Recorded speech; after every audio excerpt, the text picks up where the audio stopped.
Akkam jirtu daawwattoota keenya BBC Afaan Oromoo daawwataati jirtu. Israa'elii fi Ameerikaan Iraan irratti haleellaa erga raawwatanii booda guyyaa lammataaf guyyaa dilbataa jechuudha. Ammallee waraanni itti fufeera. Iraan deebitee Israa'el irratti haleellaa raawwataa jirti. Akkasumas immoo Israa'elis immoo haleellaa raawwataa jirti. Wanta ammatti beeknu hoogganaan olaanaa Iraan Alii Khamenei fi hooggantoonni kaan danuu ajjeefamuu isaaniiti. Garuu dhimmichi waan qabbanaa'u fakkaatu. Qaamoleen lamaanuu wal akeekkachiisaa wal doorsisaa jiru. Dhimmi kun garamitti qajeeluu mala?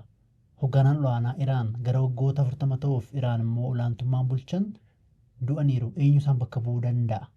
Duun isaanii hoo maal akeeka kan jedhu akkasumas immoo dhimmoota kanaa wal qabatan mari'achuudhaaf istuudiyootti jirra. Istuudiyoo immoo kan waliin jirru Hiikaa fi Tasaadha. Ani immoo Ammayyuu Taanaadha. Gaaga xumuraa nu waliin turaa isiniin jenna. Mee jalqaba irratti hoogganaan olaanaa Iraan Alii Khameneiin dhuguma Ameerikaan yookiin immoo Israa'el waan kana lola kana yookiin immoo waraana kana yeroo yaadanii taargeetii yookiin immoo xiyyeeffannoon isaanii keessaa tokko hoogganaa kana yookiin immoo hooggantoota waraanaa Iraanidha. Namni kun garuu ajjeefama jedhamee eegamee ture. Akkaminis immoo ajjeefaman meesarraa eegallu. Tolamayyuu galatoomii akkuma tu jettee namni kun nama gaggeessaa olaanaa Iraan dhimma biyyattii dorkaa qabanidha. Nama eegumsa guddaa qaban baroota dheeraadhaaf Israa'el ajjeesuudhaaf iyyuu kan irratti xiyyeeffattee barbaaddee dhabdeedha.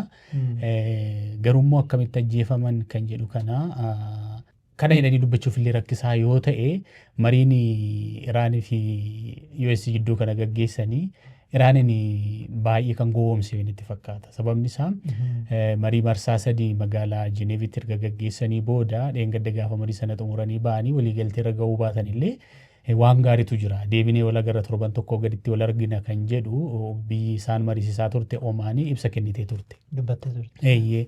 Kanarraa kan ka'e Iraan waan rafte natti fakkaata jechuun yeroo dhiyootti haleellaan hin gaggeeffamu. Sababni isaa dubbii kana dippiloomaasiidhaan biyyoonni qaamni sadaffaan gidduu galanii wal mariisisaa jiru waan ta'eef dhimma bilbiltuu dhimma Nikolaraa Iraan irratti USitti dhimmitee mari'ataa jirti. Nusitti dhimminee mari'ataa jirra. Yeroo dhiyootti haleellaan hin gaggeeffamu waan jedhu waan yaadan natti fakkaata. Sanarraa ka'ee eegumsi cimaan waan hin godhamneef natti fakkaata. Beekamaadha. US wajjin akkasuma Israa'el wajjin Iraan muddama yeroo dheeraa qabdi. Waraannis ni ka'a kan jedhu senaariyoonuma qopheeffatu. Garuu yeroo dhiyootti waraanni akkasitti dugda duuban isaan qabata osoo isaan rafanii isaan qabate jedhanii waan yaadan natti hin fakkaanne. Tiraamp immoo dubbii kedammaan qabee waan isaan jedhan inuma marii kana Iraanii misaayila gara caalu guyyaatti gara misaayila 100 oomishteedhaan inumaa gara caalu oomishuudhaaf itti fayyadamaa turteedhaan immoo yaada faallaa dubbataa turan Tiraamp meesitti deebisaati akkamiin ajjeefaman namni kun. Odeeffannoo garaagaraatu ba'aa jira. New York Times akka gabaasetti maddeen Israa'el irraa akkasuma immoo basaasa Ameerikaa irraa odeeffannee jiran akka New York Times har'a gabaasetti jalqabaa erga keessumaa ganna darbee Israa'el fi US ji'oota bajjii keessa irratti haleellaa gaggeessanii booda CIA'n hordofaa ture. Akkaataa deemsa isaanii eessa akka bulan eenyu wajjin akka walgaan hordofaa turanii achi keessaa basaasa qabu akkasumas sarveelaansii meeshaa garaagaraa qabu waan ta'eef saatalaayitii dabalatee jechuudha. Kanaan erga hordofaa turanii booda CIA'n bakka argama isaanii magaalaa Teheraan biiroodhuma isaanii keessa garuu baankar yookiin immoo ulaa lafa jalaa keessa akka jiran guyyaa sanbata darbee yookiin immoo kaleessa qondaalota olaanoo biyyattii kan tikaa kan waraanaa akkasumas kan siyaasaa wajjin ganama wal ga'uudha fi walga'ii qabu turan yookiin immoo beellama qabu turanii kaleessa jechuudha. Kaleessa ganama beellama qabu turanii Israa'el fi US'n sanbata halkan yookiin kaleessa halkan ture haleellaa gaggeessuudhaaf kan isaan karoorfatan akka gabaasanii New York kanatti jechuudha. Sana booda ganama akka isaan wal ga'an kun immoo carraadha isaanii fi hanga danda'ametti haleellaan kun gaggeessitoota olaanoo Iraanii fi kan siyaasaa kan waraanaa kan tikaa ajjeesuudha kaayyoon isaanii jechuudha. Sababni isaa biyya tokko gaggeessitoota gaafa jalaa rukuttu hin bittima jechuudha.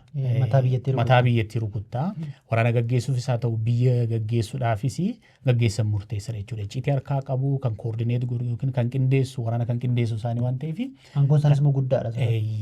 Icciitii biyya harkaa qabu warra kana yoo dursitee jalaa rukuttee carraan biyyattii gara barbaaddutti geessu bal'aadha jechuudha. Yookiin dippiloomaasiidhaanis haa ta'u waraanaanis haa ta'u biyyattii gara ofii barbaaddutti geessuudhaaf kuni tarkaanfii kana fudhachuun barbaachisaadha sirnuma waraanaa keessatti jechuudha. Kanaaf ganama bakka isaan wal ga'anii jiran akka jiranii odeeffannoo tikaa lafa jiru akkasumas kan sarveelaansii meeshaa teekinooloojiin fayyadamanii Mossad yookiin immoo Israa'eliif kennanii warri CIA'n sana booda maalirratti walii galanii lamaan isaaniitu haleellaa kana qindoominaan kan gaggeessanii Israa'el xayyaarota waraanaatiin akka rukuttu. US'n immoo iddoo argama isaa lokeeshinii yookiin bakka argama qondaalonni Iraan kun itti wal gahan Ayatollah dabalatee jechuudha bakka itti wal gahan CIA'n kennaa fi Israa'el immoo dhattee rukutte jechuudha. Bifa kanaa walii galanii haleellaa silaa halkan gaggeessuudhaaf opereeshinii duraanuu qabu turanii mariin Jeneevitti gaggeeffame akkasumaan gaggeeffamaa ture malee kaleessunumayyuu Israa'el yeroo beeksistu torbanootan dura kan guyyaa opereeshiniitti gaggeessinu iyyuu murteessine kan jedhanii ibsa baasanii. Kanaaf ganama halkan kan silaa gaggeessuudhaaf turanii gara ganamaatti dursanii gadi fidanii Israa'elitti ganama sa'aatii 12 akka sa'aatii naannoo sanaatti jechuudha. Sa'aatii 12 kaasanii xayyaaronni Israa'el misaa'ila fe'atanii gara magaalaa Teheraan imalanii imala sa'aatii 3 fi walakkaa akkas booda magaalaa Teheraan naannoo Teheraan erga qaqqabanii booda misaa'ila sana gad lakkisanii yeroo sana Ayatolaan gamoo biraa keessa jiru. Naannoodhuma tokko jira biiroon pirezidaantii, biiroon gaggeessaa olaanaa Ayatolaa akkasumas immoo biiroon nageenya biyyattii naannoodhuma tokko ture jechuudha. Walgahiin jalqabne garuu immoo achuma naannoo sana jiru gaggeessitoonni biyyattii hundumtuu jechuudha. Yeroo kana naannoo sana kan jiru hundumaanumayyuu aktivistoonni Israa'el akka barreessanitti Israa'el baankar baaster boombii warra jedhaman gara 30 fayyadamuudhaan kan naannoo sana biildingii yookiin immoo gamoowwan naannoo sana jiran hunduma rukutte. Kanaaf carraan Ayatolaan gamoo biraa keessatti rukutamuu isaanii bal'aa ture. Kanaaf gaggeessitoonni olaanaa biyyattii ministeera ittisaa biyyattii dabalatee akkasumas ministeera gaggeessaa ICRC eegdota warraaqsa Islaamaa dabalatee namoota hedduu ajjeeste jechuudha. Akkaataa gara 40 jedhu gabaasonni garaagaraa ammatti kan baane kan amma mirkanaa'e kan hoogganaa olaanaati akkasumas immoo ajajaa waraanaa biyyattiiti. Kanaaf kan mirkanaa'e maalidha? Israa'el waajjira pirezidaantii biyyattii rukutteerti, waajjira gaggeessaa olaanaa biyyattii waajjira Ayatolaa rukutteerti akkasumas gamoowwan naannoo sana jiran carraan qondaalonni olaanoo biyyattii du'u akka bal'atuu fi gamoowwan naannoo sana jiran hundumaa rukutteetti jechuudha. Kanaaf haleellaa kan gaggeesse Israa'elidha. Iddoo isaan jiran kan adda baase CIA'dha. Bifa kanaan kan opereeshiniin sun qindeeffame jechuudha. Namni kun waggaa 40 ta'uuf aangoo turanii aangoon isaanii baay'ee guddaadha. Murtee xumuraa biyyattii kan murteessan nama kana dhageettis kabaja guddaas qabu. Egaa du'a isaanii hordofee immoo miira lamatu dhaga'ame Iraan keessatti. Kaan warri isaan morman gammachuutti jiru. Ammoo warri kaan immoo gaddatti jiru. Garuu namni kun du'uun isaanii ajjeefamuun isaanii waan akeeku baay'ee qaba. Keessumaa biyya akkas aangoon guddaa nama harka tokko keessa yeroo seenetti jechuudha. Itti aanee maal ta'uu danda'a? Tole sana dura namni kun nama kamiiti kan jedhu gabaabsinee kaasnu. Ayatollah Ali Khameneiin erga aangootti dhufanii amma waggaa 37 ta'aniiru. Bara 1989tti yeroo gaggeessaa olaanaan duraanii biyyattii Ayatollah Ruhollah Khamenei bara 1979tti warraaqsa Iraanitti jalqabeen kan aangoo qabatanii. Isaan yeroo dheeraan bulchanii gara waggaa 10 erga bulchanii booda bara 1989tti kan du'anii Ayatollah Ruhollah Khamenei. Erga isaan du'anii booda bara 1989tti Ayatollah Ali Khamenei aangoo qabatan jechuudha. Ali Khamenei durii kaasee nama warraaqsa Iraan keessatti hirmaataa turedha. Yeroo warraaqsi Iraan bara 1979tti eegaluu fi sana duras siyaasa biyyattii keessatti sirna bulchiinsa gonfoo mormuudhaan nama gahee guddaa taphatanii turanidha. Warraaqsi erga gaggeeffame sirni gonfoo kufee booda gara aangootti dhufanii numaayyuu ittaanaa ministeera ittisaa biyyattii turanii. Sana booda humna warraaqsaa eegdota Islaamaa Iraan ijaaruu keessatti nama gahee guddaa qabatanidha. Ali Ruhollah Ayatollah Ruhollah Khamenei caala nama aangoo biyyattii cimsee qabate akkasumas siyaasa biyyattii gara amma dakaatti bifa tokkoon ijaaree warraaqsi kamiyyuu akka hin kaane mormiin kamiyyuu akka hin kaane mormiin biyyattii keessatti yoo ka'e immoo hatattamaan akka ukkaanfamu gochuu keessatti keessumaa humni Baasiij jedhamu akka naannoo keenyatti humna addaa yookiin immoo kora bittinneessaa jechuu dandeessa. Agaazii humna akkasii ijaaruudhaan biyyattii keessatti namni kamuu afur akka hin baafanne biyya godhanii nama bulchanidha. Kaayyoomti eegdota warraaqsa Islaamaa Iraanuu bulchiinsa sana tiksudha. Isaanii sana ol qabu daangaa biyyattii tiksuu biyya alaatti fakkeenya humnoota Iraan ijaarte qabdi baha giddu galeessaa keessaa Hizboolaa, Hamaas, humnoota Shi'aa milishaa warra jedhaman Iraaq keessa warra jiran deeggaruu leenjisuudhaan humni warraaqsa Islaamummaa Iraan kun gahee guddaa qaba. Sana biratti immoo humni waraanaa idileen biyyattii jira. Humni waraana illee biyyattiin inumaayyuu humna hin qabu jedhama. Aangoo guddaa kan qabu, leenjii guddaa kan qabu, meeshaalee ammayyaa kan hidhate humna kanaadha. Humna warraaqsa Islaamummaa Iraan kan eegdota warraaqsa Islaamaa Iraan kan jedhamu kanaadha. Kana ijaaruu keessatti nama gahee guddaa qabanidha. Inumaayyuu bulchiinsa isaan dura ture caalaa nama tarsiimoo alaa irratti ejjennoo baay'ee rincicaa qabu jedhamu. Waggaa 47 erga warraaqsi Islaamaa Iraan keessatti mootummaan warraaqsa Islaamaa hundaa'e hariiroon Iraan keessumaa biyyoota walii lixaa wajjin qabdu diinummaa hamaa kan qabudha. Biyya qoqqobbii cimaa jala jirtudha. Keessumaa meeshaalee waraanaa ammayyaa kan hidhanne, xayyaarota waraanaa kan bitanne kan ishee godhe kanadha. Kun maalirraa kan ka'e kan jedhamu ejjennoo ayatoolaan qabatanidha. Biyyoota kana diinoomfachuu olaantummaa Iraan baha giddu galeessaa keessatti akkaataa ofii barbaadanitti ijaaruu US'n baha giddu galeessaas ta'e addunyaa irratti olaantummaa ishee ijaaruu warra kaana cuucuu ilaalcha jedhu nama qabanidha, nama jedhamanidha. Sana booda erga aangootti dhufanii booda humni kamiyyuu akka biyyattii keessatti hin sochoone siyaasni mormituu akka hin jiraanne nama godhan jedhamuudhaan beekamu. Ganna 86 natti fakkaata kan isaan akkas ta'a. Nama ijoollee 6 qabanidha. Inumaayyuu ilmi isaanii tokko bakka isaanii bu'aa jedhamee nama eegamaa turedha. Yeroo darbee yeroo Israa'el haleellaa raawwatte waggaa darbee adoolessa keessa ilma isaanii tokkotu bakka isaanii bu'ee yeroo isaan dhokatanii sanatti isatu biyyattii bulchaa turedhani. Haleellaa isatti bannaan namoota ajjeefaman keessa maatiin isaaniis jiru. Sirree. Intalli isaanii ajjeefamteetti akkasumas immoo kan maatiin isaanii biroos kan ajjeefaman ni jiru jechuudha isaan keessaa. Sirreedha. Kan ittaanee ta'uu malu waa'ee egeree Iraanidha jechuudha. Egeree Iraanidha. Amma dubbii keedammaan qabee waan amma duratti kaafne waan seeraan taa'e waan ta'uu maludha. Sirree. Amma wanti biyyoonni lixaamu maal barbaadudha. Jijjiirama bulchiinsaa barbaadu. Sirree. Israa'el kan barbaade Ameerikaanis kan barbaadu. Sirree. Nama irra deddeebiidhaan Doonaald Tiraamp isaan jechaa turan maali yeroo uummanni hiriira ba'ee keessumaa muddee keessatti jiramti jireenyi qaalee hammi qarshii bituu biyyattii laafuu isaatiin yeroo mormii dhageessaa ture sanatti akka isaan ciman akka bira dhaabbatan deddeebiin dubbataa turanii inumaa ammamoo hoogganaan olaanaa biyyattii erga jeeffamanii kun waan gaarii akka ta'ee fi lammiileen biyyattii kana fayyadamanii mootummaa biyyattii akka fonqolchan waan kana fedhu. Ibsa isaanii keessatti kaleessa ibsaniiru. Tiraamp dabalatee Netanyahuun ibsa kennan keessatti kana sirriitti ibsaniiru. Asirratti waa tokko dudduubatti deebinee yaadachuu qabna ammayyuu. Bara 2023 ija onkoloolessaa keessa yeroo Israa'elii fi Hamaas waraana gaggeessanii Netanyahuun gadi bahee wanti dubbate tokko dubbii ijoodha. Maal jedhee gaafa Hamaas Israa'eliin haleelu kana booda kaayyoo waraanaa yookiin immoo waara objektiivii lafa kaawwatee ture. Baha giddu galeessaa keessatti kana baha giddu galeessaa kana booda akka kana duraan ta'u ni jijjiirraa jedhe. Humnoota baha giddu galeessaa keessaa Iraaniin deeggaramanii Israa'eliin yaadessan kana booda argitanii jedhe. Inni kan biraa immoo Iraan kana booda aksisoo fi waarii yookiin immoo caasaa nu jeeqxu osoo hin taane baha giddu galeessaatti caasaa nagaa nuu kennu ijaarraa. Man'ee Iraan ni kunna waan jedhu wayii dubbatee ture. Amma waggoota 3 darban kana keessa ilaalte waan baha giddu galeessaa keessatti ture gaarii isaa ta'uu badaa wanti Netanyahuun gaaf sana dubbate hojiirra oolaa jira jechuudha. Hizbollaa ilaalii gaggeessitoonni isaanii jalaa ajjeefamaniiru, humni waraanaa isaa jalaa rukutameera. Sooriyaa ilaalii Asaadaan gurraa kufeera. Deeggarsa Israa'eliin isaa ta'u keessaa qabaachuus dhiisuu dandeessi garuu Israa'el ni barbaadde turte Asaad akka kufu. Hamaas ilaalii dandeettiin waraanaa isaa rukutameera. Gara Huutii yoo deemte gaggeessitoonni Huutii hedduu jalaa ajjeefamaniiru aleellaa Israa'eliin. Iraan yoo deemte ganna darbe waraana irratti banameen qondaalonni waraanaa hedduu jalaa ajjeefamaniiru. Warri hamma haaraa muudamanii du'an kun mataan isaanii ganna darbe warra muudamanidha jechuudha. Ministeera ittisaa biyyattii dabalatee akkasuma gaggeessaa humnoota eegumsa warraaqsaa biyyattii dabalatee ji'a muraasa warra tajaajilanidha warri du'an jechuudha.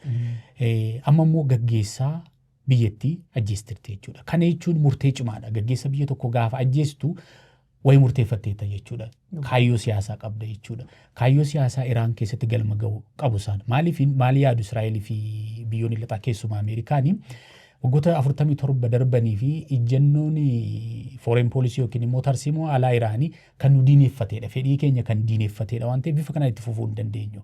Iraan kana booda humni ishiin ijaarrataa jirtu keessumaa misaa'illi ijaaraa jirtu akka yaaddootti fudhatu jechuudha. Isaan dhugaa isaa ta'u soba isaan garuu akka yaaddootti dhiyeessu jechuudha. Kana caala yoo yeroo kenninee fi Iraan kana balistik misaayilii gaafa ijaartu sanarratti nikular boombii yoo hidhatte misaayilota kana fayyadamtee nu haleeluu dandeessi kan jedhu yaaddoo qabu. Fedhiin isaanii kan biraas ta'uu danda'a. Garuu Iraan keessatti jijjiiramni siyaasaa akka dhufu hundeedhaan barbaaduu isaanii barbaadaa turanii hojiin immoo agarsiisuuf akka jiran kan namatti agarsiisu gaggeessaa biyya tokko ajjeesuu isaanii jechuudha. Gaggeessaan sun immoo gaggeessaa salphaas miti. Sirrii. Gaggeessaa hanga guddaa qabanidha. Mee asirratti yeroo qabnu wajjin erguma sana ajjeefaman booda waan Iraan yaaddanii jira, wanta Ameerikaa yaaddanii jira. Kan duratti kaafne eegdoti warraaqsaa Islaamaa Iraan ibsa baasanii maal jedhan isaanii si'achi haleellaa isa hamaa ta'e irraa waan jedhanii dhukaasaa jiru amma keessumaa buufatawwan Ameerikaa giddu gala ba'aa jiran keessatti irra deddeebiidhaan jala jalaan oduuwwan haaraatu ba'aa jira. Israa'elis immoo haleellaa raawwatti. Tiraamp garuu akeekkachiisaniiru. Yoo dhukaaftan waan kana dura mul'atee hin beekne goonaa jedhaniiru. Waan isaan gochuuf deeman si'achi arguuf teenya. Garuu waan nama mirkanaa'ee dubbachuu dandeenyu haala madeemaa jiru akka hammaatudha. Balaliiwwan garaa garaa danqamaniiru kan daandii qilleensa Itoophiyaa dabalatee lammiileen birataniiru wanti dhukafamaa jiru meeshaa gurguddaadha. Misaayiladha. Dhuka'ee miti sagaleen isaa baay'ee nama rifaasisa. Ammatti Israa'el keessa dubartiin tokko duushee namoonni gara 100 miidhamu akkasumas biyyoota garaa garaatti namoonni du'an dhagaa jirra. Iraan keessatti immoo gara namni 200 duusa gabaafameera. Kanaafuu hammi namoota miidhamanis akkasumas muddamichis hammaatu mala. Kanaa wal qabsiisne si'achi maal ta'uu danda'a? Fakkeenyaaf amma jarri lamaan wal akeekkachiisaa jiru. Israa'elis dhukaasa jirti, Tiraampis dhukaasa guddaa akka raawwatan himaniiru. Warri Iraanis immoo hoogganaan keenya ajjeefamee callisnee hin teenyu jechaa jiru. Maaltu mudachuu danda'a? Fakkeenyaaf seenaariyoo yookiin immoo wantoota ta'uu danda'an muraasa kaasuu dandeenya. Kan jalqabarra jiru kaasuudhaaf tarii fakkeenyaaf kan kana dormichuuwwan Iraan turan kan akka Libaanon dhifatama Hizbollaa fa'aa akkasumas immoo Huutii fi warri milishoonni Shiyaa Iraaq keessa jiranii Iraan bira dhaabachuu danda'u meesarraa kaanu eegasii booda gaggabaabsanii wantoota kaanis kaasuu dandeenya. Tole ammayyoo kun Israa'elii fi golden opportunity kan jedhamu yookiin immoo yeroo baay'ee murteessaadha Israa'eliif. Baroota baay'eef yeroo akkasii argattee hin beektu. Israa'eliif kun yeroo murteessaadha. Ameerikaaf waan biraa ta'uu danda'a jechuudha. Kaayyoon isaanii garaa garaa. Ameerikaan waraanni kun akka yeroo gabaabaatti dhumuu ni barbaadu. Biyyoonni Israa'el dabalatee akka yeroo gabaabaatti dhumuu ni barbaadu. Garuu caalmatti waraana kana kan barbaadu Netanyaahuudha yookiin immoo bulchiinsa mootummaa Israa'elidha. Bifa lamaan laaluu dandeenya. Baha giddu galeessaa keessa biyyoonni jiran ammayyuu muddama keessa jiru. Amma waraanni kun erga eegalee sa'aatii 24dha. Daandiin qilleensa isaanii cufameera. Kana booda geejjibni boba'aa baha giddu galeessaa keessaa gara biyyoota lixaa deemu akkasuma biyyoota Afrikaa dhufu carraan dhaabbachuu isaatii bal'aadha jechuudha. Sababni isaa Huutiin dhaadateera. Imala galaana diimaa irra jiru kana booda deebi'ee haleeluu nan jalqaba kan jedhu Israa'elii fi Ameerikaa wajjin waan hidhata qabu nan haleela kan jedhu ibsa baasee ture kaleessa. Kallattiidhaan waraana kanarratti hirmaachuu dhiisuu danda'a. Hizbollaanis kallattiidhaan hirmaachuu dhiisuu danda'a. Garuu malli daldalaa danqamuu danda'a jechuudha. Kanaaf biyyoonni baha giddu galeessaa keessa jiranii hamma danda'ametti waraanni kun akka dhaabbatu yoo danda'ame yookiin immoo yeroo gabaabaatti akka xumuramu ni barbaadu. Baay'een isaanii Iraan wajjin walitti dhufeenya gaarii hin qabanii mootummaan Iraan yoo garagalee isaaniif gaariidha. Garuu immoo balaa isaanitti dhufutu hedduutu jira. Beeziiwwan Ameerikaa baha giddu galeessaa keessa jiran haleelamaa jiru jechuudha. Kanaafi gama tokkoon Iraan beeziiwwan Ameerikaa baha giddu galeessaa keessatti jiran irratti har'aa jalqabee kaleessa jalqabee hanga har'aa haleellaa gurguddaan isheen gaggeessitu biyyoonni kun Ameerikaa irratti dhiibbaa godhanii dafee waraanni kun akka dhaabbatu ni barbaaddi gama tokkoon. Gama biraatiin immoo US fi Ameerikaan mootummaan achi jiru akka jijjiiramu ni barbaadu. Garuu immoo teempoon waraanaa akka qabbanaa'u hin fedhan. Sababni isaa guyyoota jalqabaa keessatti waan ta'u ilaaluu barbaadu. Already waraana kanatti itti galaniiru waan ta'eef jalqaba gaggeessitoota waraanaa biyyattii rukutaniiru, humna gurguddaa biyyattiin qabdu, raadaar sistamii isaanii rukutaniiru. Kana booda deebii biyyattiin kennitu ilaalaa deemu jechuudha. Guyyoota lamaan sadan jalqabaa kana wantoonni ta'anii wantoota gara fuulduraatti ta'an murteessuu irratti gahee guddaa qabu jechuudha. Wanta ija waraanaan gaafa laalle wanta ijoo dursanii raawwataniiru. Sirrii. Gaggeessaa ajjeesan beeziiwwan waraanaa yookiin immoo humna waraanaa biyyattii rukutan inumaa Israa'el seenaa keessatti si'a tokko xayyaara amma kanaa bobbaasee hin beeku jechuudha. Kaleessa xayyaarota 200 ta'an bakkeewwan 500 rukuteera jechuudha. Kana jechuun seenaa biyyattii keessatti waraana xayyaara hedduu bobbaastee rukutteedha. Kanaaf amma guyyoota jalqabaa kana torban jalqabaa kana wanti Iraan keessatti gaggeeffamu deebiin ishiin kennitu murteessaadha. Egeree garuu immoo akkasuma ta'eetiyyuu wantoonni ta'uu malan ni jiru. Fakkeenyaaf amma gaggeessan Iraan ajjeefameera. Maaltu ta'uu mala Iraan keessatti mootummaan garagaluu mala haa jennu. Fonqolcha raawwatummaa. Gara dimookiraasiitti ce'uu ni danda'a kan jedhu kan isaan barbaadanis jira. Garuu immoo taateewwan kana dura ta'an waraana Ameerikaan gidduu seenti yookiin immoo biyya Ameerikaan haleellaa irratti raawwatte gara dimookiraasiitti ceete jirti iyyuu jettee yoo gaafatte muraasa Iraaq ilaaluu dandeessa. Sooriyaa ilaaluu dandeessa, Liibiyaa ilaaluu dandeessa. Carraan kun dhiphaadha. Afgaanistaan dabalatee. Biyyoonni kun keewos yookiin immoo jeeqama keessa galan mootummaa jabaa hin qabanii, keessodhaa nagaa hin qabanii, humna hin qabanii jeeqama keessa galan jechuudha. Senaariyoon biraa ta'uu malu maalidha? Waraanni aangoo qabachuu kan jedhudha. Kan ammoo achirratti mee wanti kaastu yoo jiru. Gabaabsiidhumaan kaasaa. Isuma mati jettedha.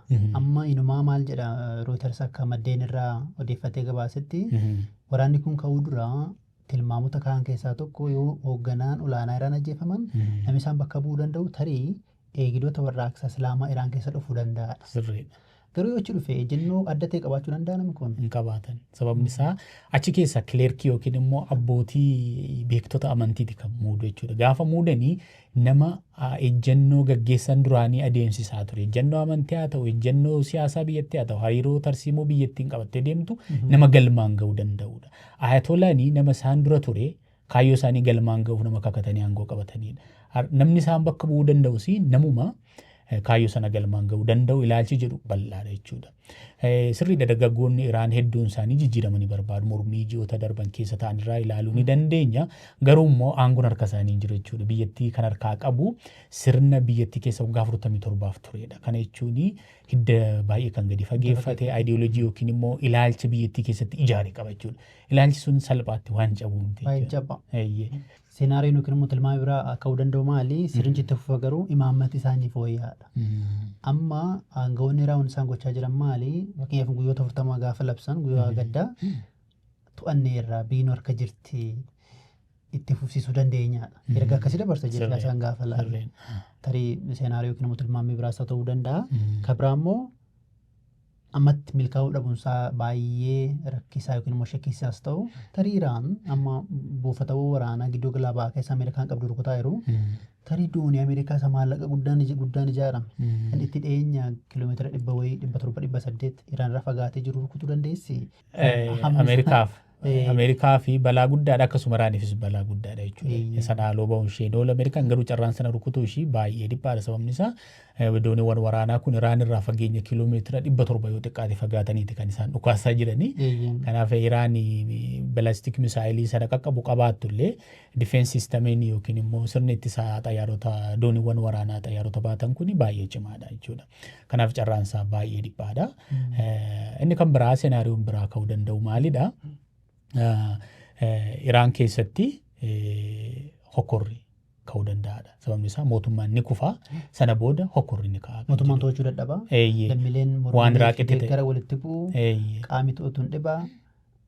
Rakkoo inni immoo Iraan qofaaf miti naannichaaf yaaddu guddaa. Carraan kun ta'uusaa baay'ee bal'aadha. Sababni isaa waraana kana Israa'el qofaa miti kan gaggeessaa jiru, Ameerikaanis gaggeessaa jirti. Ameerikaan biyya humna waraanaa guddaa qabdudha. Mootummaa biyya kamiitu jijjiiruu ni dandeesse. Biyya kamuu gaafa jennu biyyoota humna Ameerikaadhaa gadi qaban jechuu kiyya. Kanaaf jidduu seentee mootummaa Iraan kuffisuudhaa fi kana dura kuffistee beekti. Iraaq keessatti mootummaa jabaa kan jedhamu Taalibaan aangorraa ariitee turte. Akkasuma immoo ji'a darbe keessa Venezuelaa pirezidaantii biyyattii qabdee hiiteetti. Humna sana gochuu danda'u hin qabdu jechuu hin dandeenyu. Garuu sun erga gadhoomee booda maal gochuu dandeessi kan jedhudha. Kanaafi wanni to'achuu dandeessu to'achuu hin dandeenye jira. Kanaafi biyya keessaa humni qophaa'ee jiraachuu qaba. Biyya keessaa Iraan keessaa humni siyaasaa qophaa'ee jira hoo jette yaaddessaadha. Sababni isaa paartiin mormituu cimaan hin jiru. Sababni isaa biyya gaaraan madakaatti siyaasa biyyattii to'achuu dandeessedha Iraan jechuudha. Harka ishii jira. Siyaasni mormituun cimaan hin jiru. Dargaggeessi bahee mormuu danda'a garuu aangoo qabachuu hin danda'u jechuudha. Carraan jiru maalidha? Biyya alaa kan jirudha jechuudha. Baqatee kan jiru sirna gonfoo durii kan gaggeessu Reezaa Pahlaavii ibsa kennaa ture.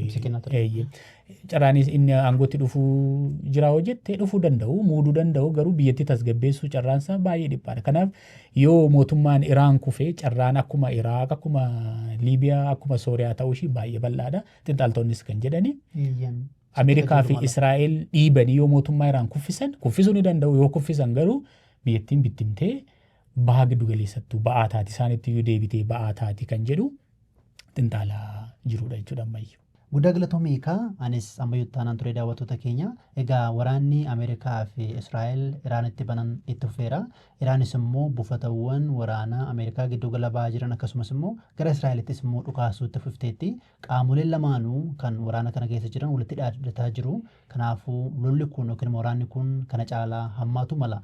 Nutis immoo jala jalaan simbiraan keenya. Kanaafuu YouTube BBC Afaan Oromoo irratti nu eeggadha. Akkasumas immoo karaa websaayitii keenya irra bbcafaanoromoo.com tamsaasa kallattiidhaan haga halkan qixxee hojjetaa jirra.